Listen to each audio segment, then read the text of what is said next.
everybody, and welcome to Red Rifle Sports. My name is Peter. In today's video, it's just going to be a quick one again.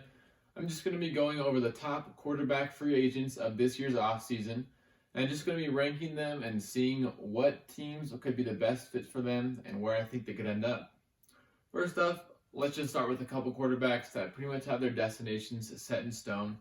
So far we have Dak Prescott looking to be franchise tagged by the Cowboys, and then Drew Brees looking to come back for the Saints. Drew Brees will probably need to sign another contract with the Saints. It's looking to be a short-term contract, obviously, because it was even a question whether or not he'd come back this year. So probably a 1 or 2 year deal. It'll be interesting to see how much they give him, probably in the range of $20-25 million. But if Brees really is looking to get another ring, I think he should take a pay cut, just like Peyton Manning did in his last year with the Broncos. He took like a $4 million pay cut. It's not a lot of money, but I remember it was enough money to bring in like an extra D lineman, and it ended up being the defense that gave him the Super Bowl. So we see that with Brees. He's going back. He just announced yesterday, actually, on an Instagram post, he's going back to the Saints. Then we have Dak Prescott getting franchise tagged with the Cowboys. He'll be getting paid a good amount, high $20 million. You know, that's what he wants, but he wants that guaranteed over 5 or 6 years, obviously. So this is once again a prove-it year for Prescott, and I personally don't think he should get paid. I don't think you're going to be winning a Super Bowl with a quarterback like Dak Prescott. I mean, if you have a quarterback like Dak Prescott, you would need an incredible defense and incredible weapons around him. And Prescott already has a top 3 running back, probably a top 3 like receiving core, or maybe like top 5 or so. And their defense was at least solid last year. They had some good pieces, a good O-line. And I just think like really any quarterback with the amount of pieces that the Cowboys have is going to succeed. So I don't think he should be getting paid yet, and I'm glad they're not committing to him. I think it's a smart move by the Cowboys. Next up, we have Tom Brady. A good destination I have for him is the Colts. I think Frank Reich is a great coach out in Indianapolis. They have an established running game with Mack and Wilkins. They have a great out of the backfield receiving back in Nyheim Hines. He'll get you a good amount of receptions out of the backfield, and Tom Brady loves those kind of backs. T.Y. Hilton can be a great number 1. Ebron and Doyle are great tight ends to stretch the field and also just find the soft spots in coverage. They have an okay receiving core besides that. Zach Pascal. That's just the one I can think of offhand. But, the Colts have been willing to look for weapons. They got Ebron. They've been committed to T.Y. Hilton. They're not like the Patriots where they're not super good at surrounding a quarterback with weapons. So I personally have Brady going down to the Colts. I don't think he should stay in New England. I think he should go to another team and prove that he's not just a system quarterback, as everybody has labeled him. I mean, how great would it be? He signs a 1-year deal with the Colts, wins a Super Bowl with them, and I think that really elevates him to like MJ status. Like, I think it's pretty clear he's the greatest quarterback ever. But this would just set him by far and away, like showing that he can go to another team and win. That's something a couple other quarterbacks have that he doesn't. Like Peyton, he went to the Broncos and he won with them, as well as he did with the Colts. He has less rings, but that's an accolade that Brady doesn't have. Anyways, next I have Tannehill. I think he'll stay with the Titans. I think they have an okay formula for winning. Don't necessarily think it'll get them a championship ring anytime soon. But, I mean, they have a good running game, good weapons, and A.J. Brown and Corey Davis, and a decent line. Defense is obviously really good. That was a big part of, their playoff run last year. And, I mean, I think in terms of the Titans, like, if it's not broke, like, don't fix it. I wouldn't be surprised if they actually go for like maybe a cheaper option or like a rookie. I really think a good winning formula in today's day and age is getting like a young quarterback on a cheap deal. I mean, we saw it with, the Colts early in Andrew Luck's, early in his contract. They went far with him a couple times. Jared Goff on his rookie contract. Let's think of others. Dak Prescott, Cowboys went far when he was on his rookie contract. And just, I mean, Pat Mahomes, that's the easiest one I'm not thinking of, duh. Just like having a quarterback on a rookie contract lets so much money go other places. And that's what the Titans need. They got to keep assets in, One of their tackles, Jack Conklin, he's up. They got to pay him. So I wouldn't be surprised if Tannehill stays, but they could go elsewhere. I don't see them bringing in a big name, but I mean, just watch me be proven wrong like tomorrow and watch Tom Brady commit to the Titans. So we'll see. That's just what I'm saying. Next up, I have Jameis Winston. I really don't think he's going to be a good fit anywhere. There's reports he's asking for 25 to 30 million, and I think that's insane. There's a stat about for every 20 passes he threw, one of them was a pick, and that's terrible. I mean, and in most offenses today, you're going to have a quarterback that's throwing the ball, 30 plus times, especially, when you have Winston. And I mean, he is like a throw happy quarterback. He had a ton of passing attempts every game. Obviously, he had a great set of weapons around him. And he arguably had the best 1 and 2 wide receivers in Mike Evans and I can't believe I'm forgetting his name, Chris Godwin. That's it. But he's still throwing that many picks. I think it's a little crazy. I don't think anybody's going to pay him. I don't think he wants to be a backup. I mean, Panthers, Bears, there's really only a couple of teams I could really give him a shot. Yeah, I guess we'll see. I mean, imagine he goes to the Patriots or something. That would be crazy. I mean, hey, Belichick is a mastermind. He could, if any coach could work with Winston, it would be him. I don't think he'll be staying with the Bucs. I mean, Bruce Arians displayed his displeasure with Winston at the end of the season last year, so I think that's pretty obvious. He's not going to be staying with the Bucs. Next up, Phillip Rivers.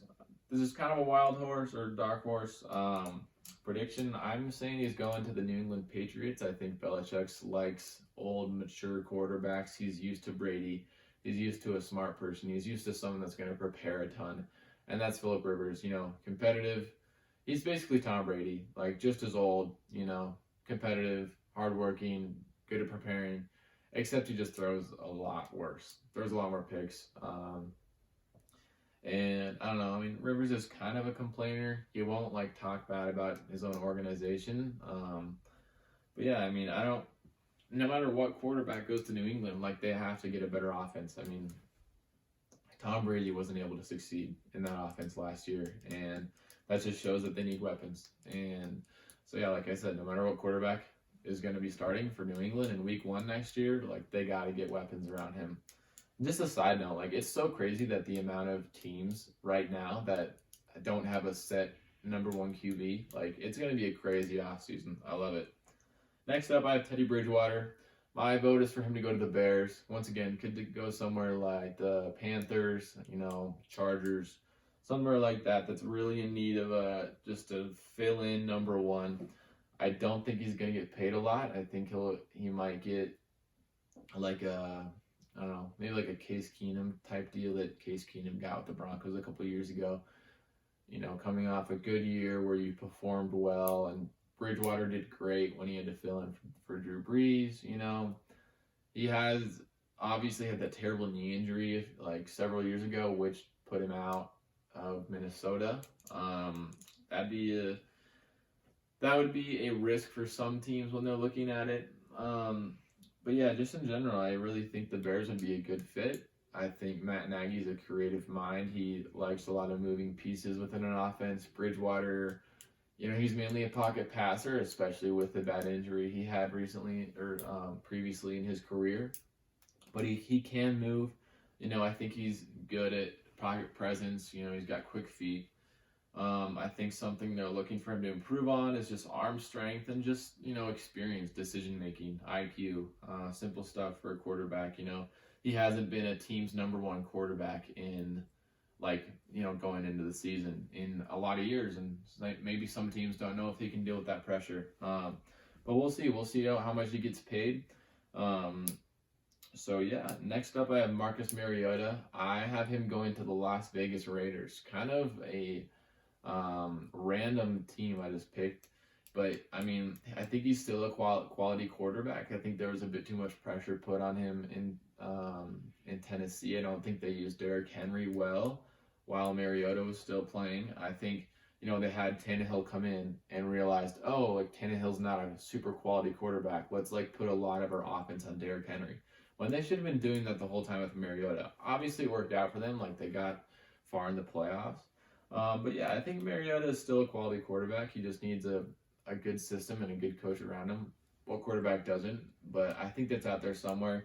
I don't see the Raiders being a terrible fit. I mean, I don't think he would have to be like the leader of the team there. I mean, who even knows if he'd be starting over Derek Carr? I don't think he would be. But he's not a terrible backup to have. I mean, he'd even be a fun, like, Taysom Hill type player. Just, like, throw into some packages, pay him a little bit and just see what he does. And, you would at least be a little more confident with him as your backup than, any other backup in the league, if your QB1 was to go down. Plus, John Gruden's good with quarterbacks. He's a good motivational, pick you up type coach that's really going to get the best out of you, I think, in most cases with quarterbacks. And that's what Mariota needs. He needs support. He just got benched for Ryan Tannehill. And, as soon as Mariota got benched, their team did exponentially better. So that's going to hurt. But like I said, I feel like a good environment can help him. Last, we have Case Keenum. This one doesn't matter a ton. I really don't see him affecting a team or benefiting a team at all. The last time he was really relied on, was with the Broncos a couple years ago. Obviously, he was QB1 for the Redskins last year, but everybody knew by the end of the year that Haskins was going to be starting. So yeah, I have him down as going to the Panthers. Like, if the Panthers bring in a QB1 or draft somebody, I wouldn't be surprised if they bring in someone like Keenum, just because Kyle Allen started great. He went 4-0 or 5-0 in his first few games, but then he was just terrible, and you just really started to see that he just wasn't good enough. And I think having a good backup is an important thing in the league. I mean, you see Mahomes go down for a few weeks last year. Matt Moore stepped in and got the Chiefs a couple wins.